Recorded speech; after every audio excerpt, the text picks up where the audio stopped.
Hello guys, നമുക്കൊരു mini photo frame അതിൻ്റെ stand ഉണ്ടാക്കിയാലോ.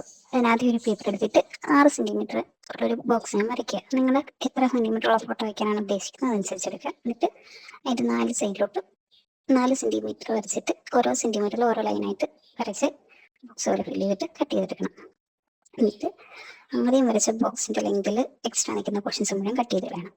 എന്നിട്ട് ഈ വീഡിയോയിൽ കാണുന്ന പോലെ ആദ്യത്തെ 3 ലൈനിൽ ഇങ്ങനെ വരച്ചു കൊടുക്കണം. അത് 2 സൈഡിൽ മാത്രം വരച്ചു കൊടുത്താൽ മതി.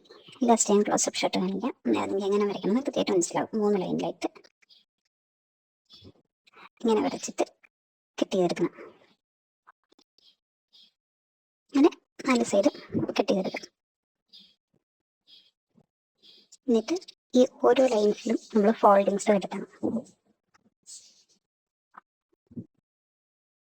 എന്നിട്ട് ഇങ്ങനെ ഫോൾഡ് ചെയ്ത് ആദ്യത്തെ കട്ട് ചെയ്ത പോർഷൻ 2 ഫോൾഡ് ചെയ്ത് വെച്ചിട്ട് മൂന്നാമത്തേന് അതിൻ്റെ അകത്തോട്ട് കയറ്റി വിടണം. നമുക്ക് ഫൈനലായിട്ട് ഫ്രെയിം ഇങ്ങനെ ആവേണ്ടത്.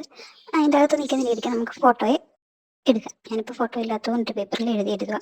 എന്നിട്ട് അതിനെ ആ പോർഷൻ്റെ അകത്തോട്ട് ഒരു സൈഡ് തുറന്നിട്ട് കയറ്റിയിട്ട് നമ്മുടെ ഫ്രെയിം റെഡി ആയിട്ടുണ്ട്. നമുക്ക് ഈ ഫ്രെയിമിനെ വയ്ക്കാനായിട്ട് സ്റ്റാൻഡ് വേണം. അതിന് 5 സെൻറ്റിമീറ്റർ വീതി 8 സെൻറ്റിമീറ്റർ നീളമുള്ളൊരു പേപ്പർ എടുക്കണം. അത് നിങ്ങളുടെ ഫ്രെയിമിനനുസരിച്ചുള്ള എന്തുമാത്രം വലിപ്പമുള്ള സ്റ്റാൻഡ് വേണോ അങ്ങനെ എടുക്കണം. എനിക്കിപ്പോൾ കുഞ്ഞു ഫ്രെയിം ആയതുകൊണ്ട് ഞാൻ ഇങ്ങനെ എടുക്കുന്നു. ഞാൻ എന്നിട്ട് 2 പീസാണ് നമുക്ക് അത്രയും ലെങ്തുള്ളത് വേണ്ടത്. സോ ആ സെയിം മെഷറിൽ ഒരെണ്ണം കൂടെ അത് ചേർത്ത് വരയ്ക്കുക. എന്നിട്ട് 2 കട്ട് ചെയ്തെടുക്കാനുണ്ട്.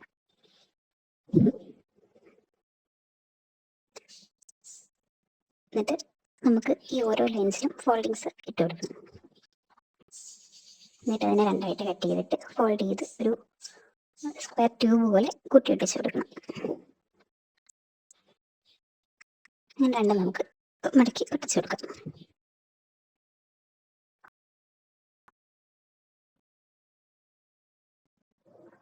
എന്നിട്ട് അതിൻ്റെ സൈഡ് ഭാഗം 2 ചിരിച്ച് കട്ട് ചെയ്യണം. എന്നിട്ട് അതിനെ കൂട്ടി കൂട്ടിക്ക് നമുക്കൊരു വി പോലെ കിട്ടും, ഇൻവേർട്ടഡ് വി.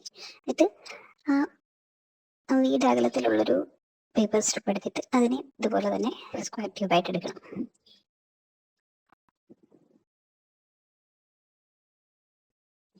എന്നിട്ട് ഇതിന് സപ്പോർട്ട് കൊടുക്കാനായിട്ട് നമ്മുടെ ഫ്രെയിം റെഡി ആയിട്ടുണ്ടെങ്കിൽ സപ്പോർട്ട് സ്റ്റാൻഡ് റെഡി ആയിട്ടുണ്ടെങ്കിൽ സപ്പോർട്ട് കൊടുക്കാനായിട്ട് ഒരു പേപ്പർ എടുത്തിട്ട് കട്ട് ചെയ്തിട്ടാണ് ഞാൻ ഫോൾഡ് ചെയ്തെടുത്തത്. എന്നിട്ട് നമ്മുടെ ഫ്രെയിമിൽ ബാക്ക് സൈഡിൽ ഒട്ടിച്ച് കൊടുക്കുമ്പോൾ സ്റ്റാൻഡ് റെഡി. ഇനി നമ്മുടെ ഫ്രെയിം വെച്ച് കൊടുക്കാം.